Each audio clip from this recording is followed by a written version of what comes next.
Hi, I'm Mrs. Edwards, and today we're going to go over the quotient rule. And at the very end, we're going to go over higher degrees of derivatives.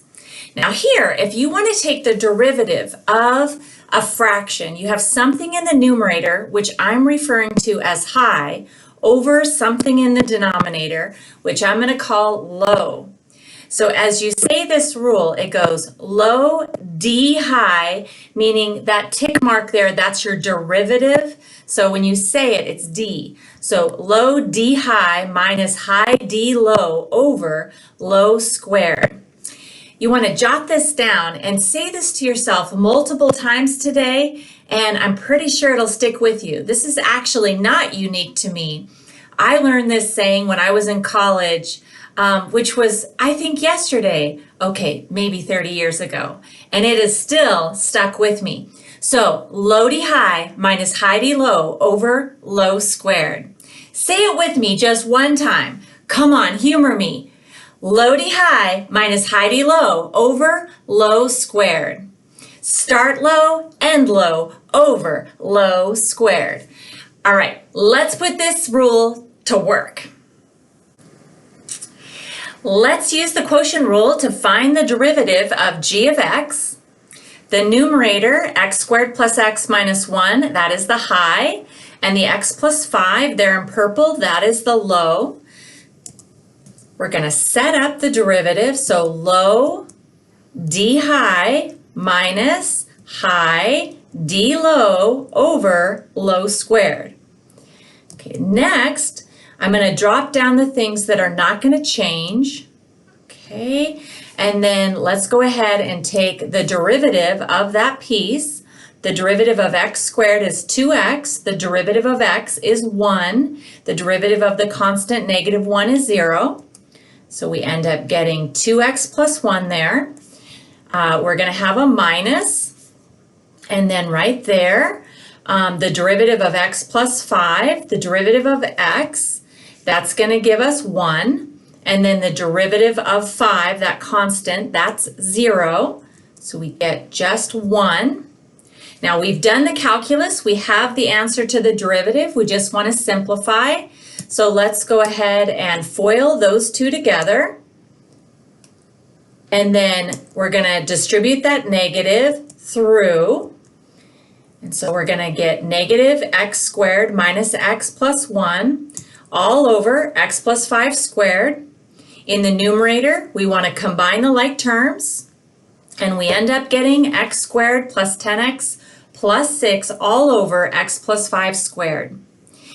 Please make sure that you do not make the common mistake where you think, oh, I'll just take the derivative of the numerator and put it over the derivative of the denominator. You've got to use low d high minus high d low over low squared to find the derivative when you have a numerator over a denominator. Once again, we have a numerator divided by a denominator. So let's apply the quotient rule to find the derivative. Low, so x to the 5th, d high, the derivative of 1 is 0, minus high, which is 1, d low, the derivative of x to the 5th is 5x to the 4th, all over low squared. So x to the 5th squared. All the calculus is done. All we need to do now is simplify. So x to the 5th multiplied by 0 is 0. Negative 1 times 5x to the 4th is negative 5x to the 4th. And then in the denominator, we have a power to a power. Power to a power. Multiply. All right, so we're going to have x to the power of 10. We could simplify there in the numerator x times x times x times x, which with a whole string of x times x's in the denominator, we can cancel several of those off, and we're left with negative 5 over x to the 6th power. That negative on the fraction could go at the top, it could go at the bottom, or if you want, out to the side. That's just a personal preference. The back of the book, Bob usually likes the negatives out to the side. The quotient rule is a fantastic rule, and sometimes you cannot avoid it. But when you can avoid the quotient rule, it's usually faster to do so. So this is an example where I could force the power rule. I could move the x to the fifth to the numerator, cross the line to change the sign. If you want to cross the line, you change the sign on the exponent there. So we have x to the negative 5. Now this looks like a number x to a power, so we can use that power rule, and the negative 5 would just move to the front, subtract 1 off the exponent. Negative 5 minus 1 is to the negative 6, and we have the answer to the derivative. To simplify it, I probably want to get rid of the negative exponent there, so I'm going to say negative 5 over x to the 6th, and we have the same answer. All right, let's use the quotient rule again to find the derivative. Setting that up here, low, d high, the derivative of the numerator is 15x to the 4th, and then the 3 comes to the front, minus 3x, subtract 1 off the exponent to the second power, and the derivative of a constant 2 is 0. All right, so we have low, d high minus high, and then d low. The derivative of x squared is just 2x all over low squared. Little simplifying to do there. Okay, so I just distributed the x squared through, and then I'm going to go ahead and multiply the 2x through. And then this negative, don't forget to distribute that one. So if I distribute through each one of those, oh, my bad. Also, power to a power, multiply. So we have over x to the 4th. Okay, I'm going to go ahead and distribute that negative through. Combine some like terms in the numerator. So 15x to the 6th and that minus 6x to the 6th, that'll give me 9x to the 6th.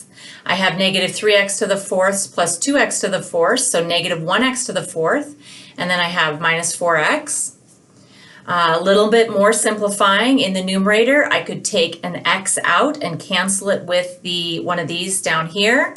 So if I factor out an x and then I cancel, there is my final answer.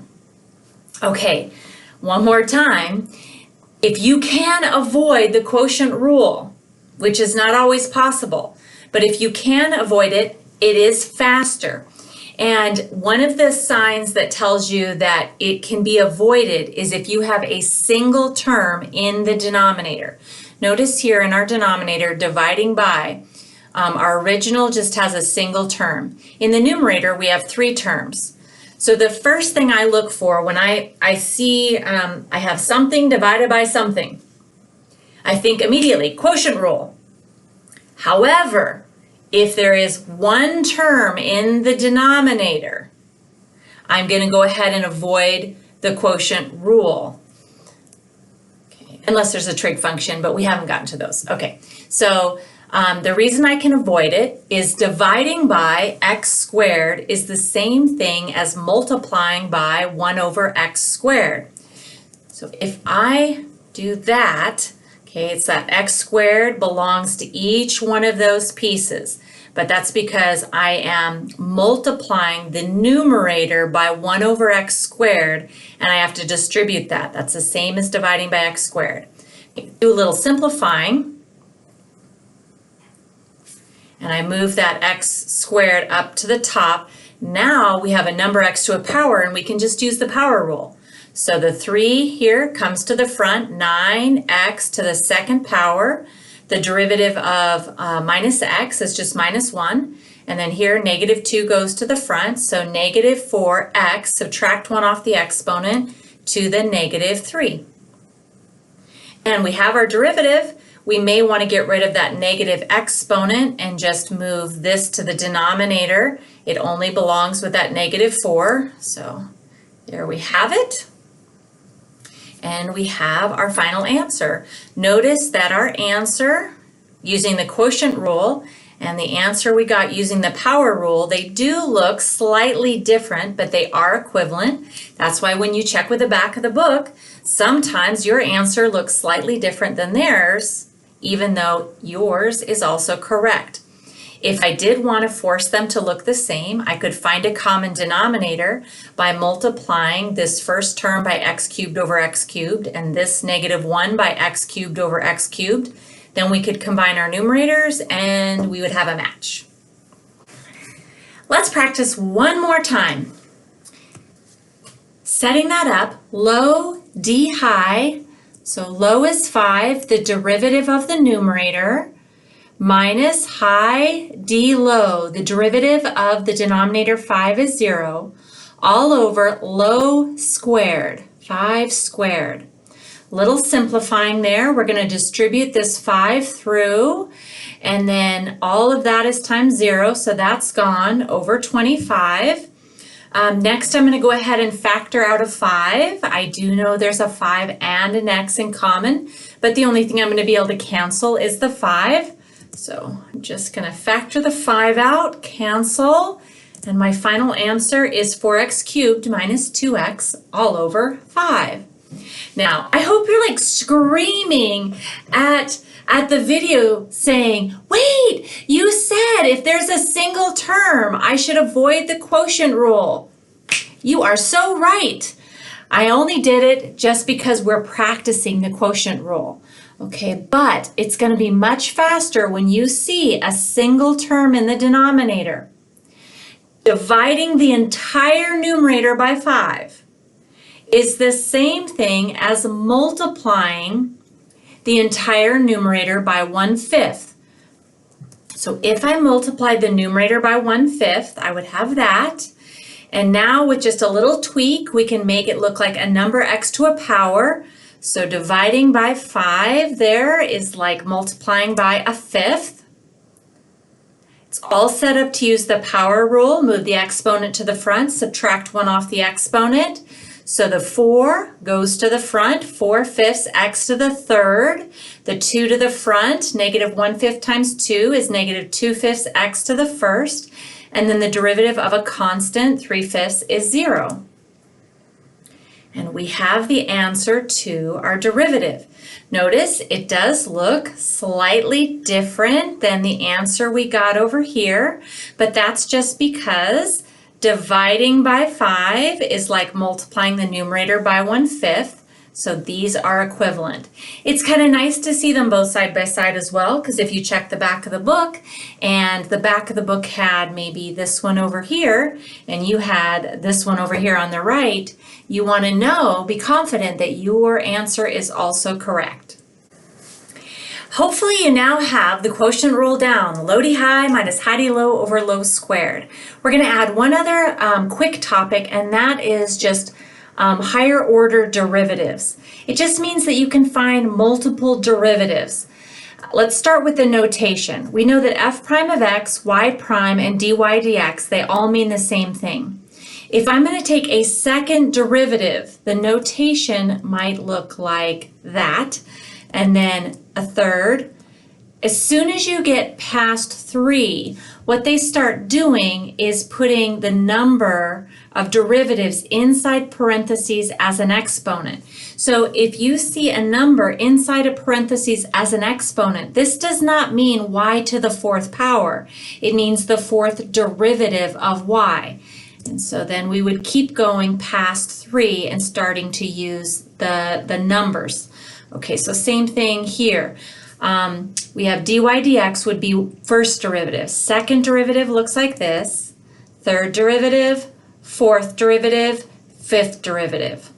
All right, then if I went with f prime of x, f double prime of x would be the second derivative. F triple prime of x, the third derivative. But as soon as we get past 3, they start using the number 4, 5, 6, 7 inside parentheses. Okay, and then also you'll sometimes see just really lazy notation where you just leave off of x, and you might just see f prime, f double prime, f triple prime, etc. Let's just do one to make sure that you're okay with the notation. I'm going with a problem we already did to make this go quicker. All right, we already found y single prime a moment ago. And so there's the answer to y single prime. So if I want to find y double prime, you just take what you left off with, Okay, boom. And then take another derivative. So I'm going to go low d high minus high d low over low squared. Simplify. And our second derivative, y double prime, is 8x minus 2 all over 5. If you wanted y triple prime, well then you would take the derivative of this one and you would have the answer to y triple prime.